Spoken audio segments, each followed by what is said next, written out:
September 11th, 2001 was a tragic day in American history.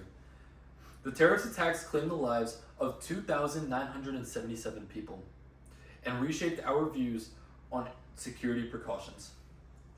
9/11 exposed flaws in airport security and helped shape it into what it is today. Roughly 2.8 million people in the United States fly each day, making this topic extremely relevant. While 9/11 occurred over 5 years before I was born, I have family members who have personal connections to the tragedy, and I've also researched this topic through books, academic journals, newspapers, and credible websites. Today, I'm going to tell you how 9/11 impacted airport security, going back to before the attacks, following the attacks, and what it's like today and how it will continue to evolve. I'm going to start with before the attacks. Before 1973, airport security was non-existent, and nobody worried about removing liquid from carry-ons, removing their shoes, or going through body scans.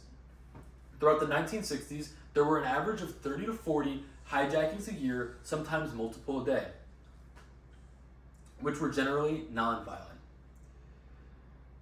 Airports found it was better to comply with criminal demands and was cheaper than adding security.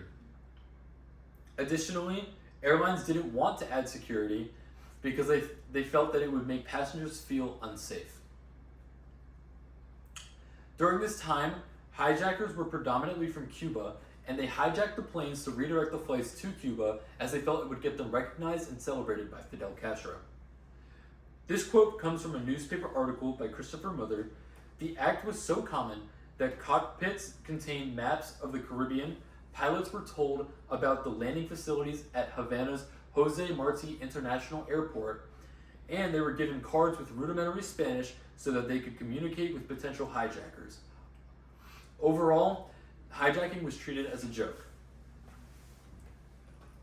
This was until the late 60s and early 70s when hijacking started to become more violent and passengers demanded action. This led to a debate over whether or not the federal government or airlines should be held responsible for implementing security. Congress decided that it should be airlines, and on January 5th, 1973, the Federal Aviation Administration began screening passengers and their luggage. However, the system wasn't great, and it was mostly designed for convenience, as passengers were still able to arrive at the airport 20 minutes before their flight, make it through security, and onto their plane all before departure. Also, airlines contracted out with private companies for security personnel and offered to the lowest bidders, making it that airport security was quite low budget. In addition, airport security personnel training was led through just videos, which was often compared to the training of that of a fast food worker. Next, I'm going to tell you about the 9/11 attacks and the changes that followed.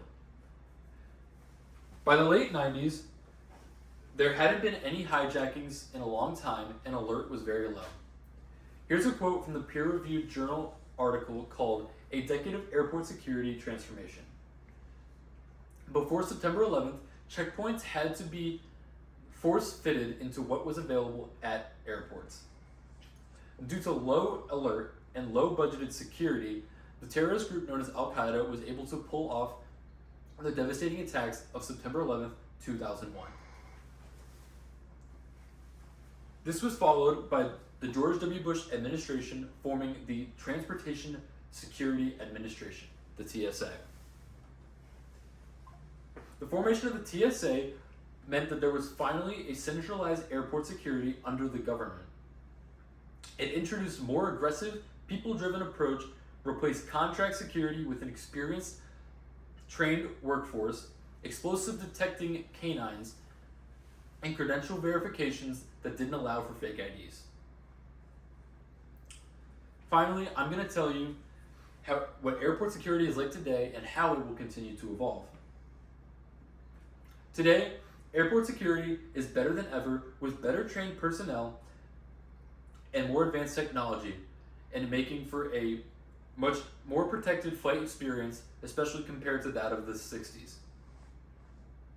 And while there are many complaints about the inconvenience of the TSA, it's hard to argue that it isn't effective. Although airport security has always evolved based on response to tragedy, making them more reactive to danger as opposed to proactive. A quote from the book Practical Aviation Security by Jeffrey Price and Jeffrey Forrest says, "Security must look out the windshield, not just in the rearview mirror. If we only implement countermeasures to tactics that terrorists have already used, we leave the door wide open for their next innovation."